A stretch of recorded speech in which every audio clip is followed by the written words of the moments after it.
ब्रह्मवेद खंड 2 अध्याय 1 मनुष्य का ब्रह्म से संबंध। ब्रह्म का ज्ञान मनुष्य द्वारा स्वयं को ही जानने का प्रयास है। स्वयं की उत्पत्ति की कहानी तथा स्वयं के भविष्य से संबंधित प्रश्न अनेकों कौतूहल से मनुष्य के मस्तिष्क को भर देते हैं। मनुष्य ब्रह्म के गर्भ से नहीं अपितु ब्रह्म के गर्भ में जन्म लेता है। उसका पूरा जीवन चक्र ब्रह्म के गर्भ में ही पूरा होता है। ब्रह्म का गर्भ जो कि ब्रह्मांड ही है, उसमें उपस्थित रहकर मनुष्य सभी भेदों को जानना चाहता है। उसका स्वयं के रचयिता को जानने का प्रयास उसे समस्त ब्रह्मांड की यात्रा की ओर अग्रसर करता है। इस जगत को जानने वाले सूर्य, चंद्र, ग्रह नक्षत्रों को समझने वाले समुद्र शास्त्र के ज्ञाता, भौतिक व आध्यात्मिक ज्ञान के पंडित, परम ब्रह्म की सत्ता को चुनौती देने वाले तथा मानव द्वारा समझे गए ईश्वरीय जगत के सत्य को समझने वाले ब्रह्मज्ञानी तथा सभी मनुष्य ब्रह्म से स्वयं के संबंध को जानने के लिए सदैव तत्पर रहते हैं। सम तथा तम के प्रभाव से अनजान रहने वाले मनुष्य भी स्वयं की उत्पत्ति की प्रेरणा को समझने का प्रयास करते हैं।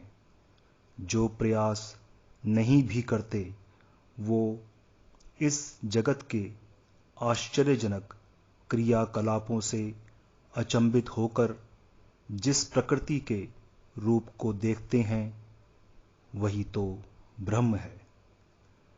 प्रत्येक मनुष्य की उत्पत्ति तभी हो चुकी जब ब्रह्म ने जन्म लिया। मनुष्य का स्वयं होना भी ब्रह्म का प्रमाण है। मनुष्य के शरीर का प्रत्येक अवयव ब्रह्म के साथ ही सैकड़ों बार पैदा हुआ और नष्ट हुआ। नष्ट होने पर भी मनुष्य का जीवन चक्र ब्रह्म की पुनः उत्पत्ति से फिर जन्म ले लेता है।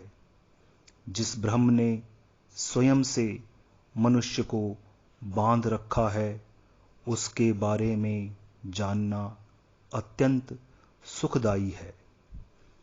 ब्रह्म जो कि न केवल नर है और न ही केवल मादा, फिर भी वह स्वयं को विभक्त करके विभिन्न आयामों में नए जगत उत्पन्न करता है।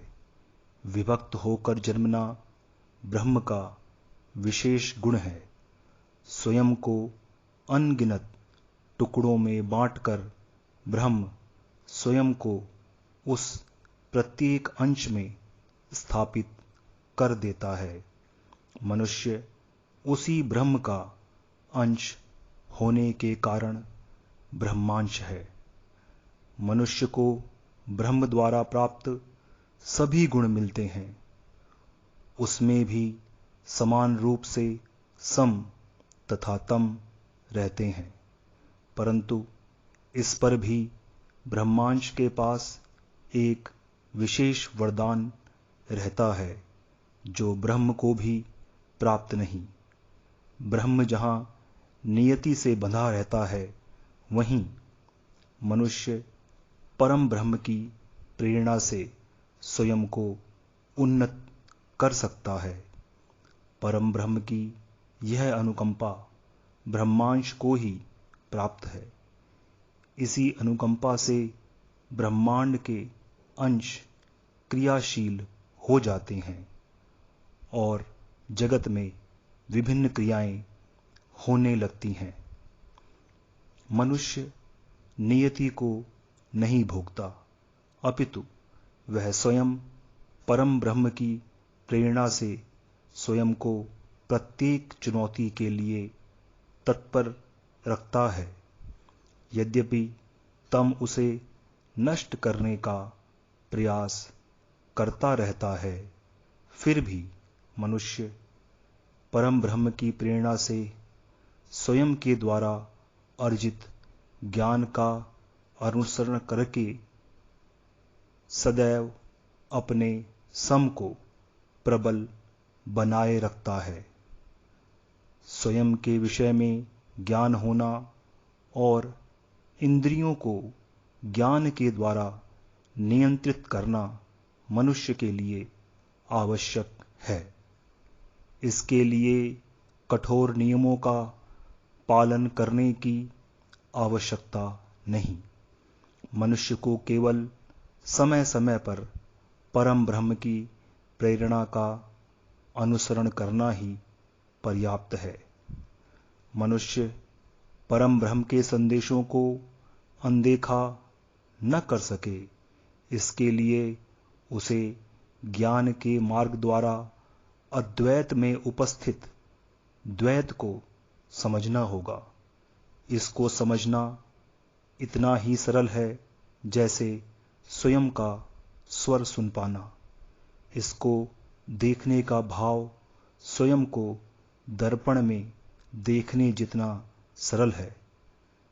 वह परम ब्रह्म मनुष्य का मित्र हो जाता है जब मनुष्य उसको प्रतिपल देख व सुन सकता है।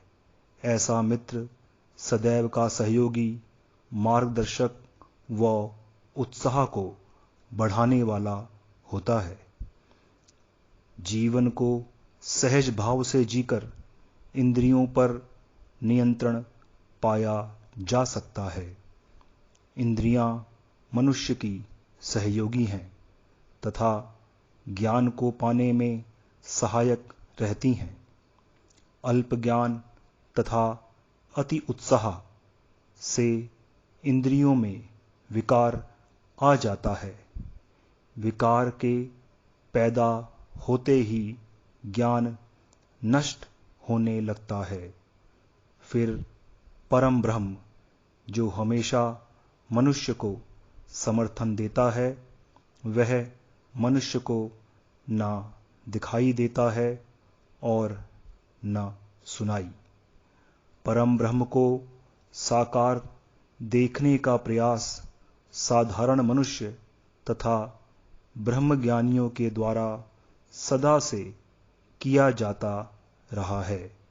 परम ब्रह्म जिसे देखकर भी व्यक्त नहीं किया जा सकता, जिसका चित्र बनाना संभव नहीं, जो ना ही प्रकाश में दिखता है और ना ही अंधकार में खो जाता है, उसके आभासी रूप को देख पाना ही परम ब्रह्म को देखना है। यही बात परम ब्रह्म को सुनने में है। उसकी ध्वनि शब्द नहीं करती और ना ही वार्तालाप में प्रयुक्त किसी भाषा के रूप में समझी जा सकती है। परम ब्रह्म स्वयं ही मनुष्य के भावों का यथाचित परिवर्तन करके उसका आभास मनुष्य को करवा देता है। परम ब्रह्म के इस भाव के साथ जब मनुष्य जुड़ जाता है तो वह परम ब्रह्म के प्रेरणादायी संदेशों को समझ पाता है। ब्रह्मवेद खंड 2 अध्याय 1 मनुष्य का ब्रह्म से संबंध समाप्त।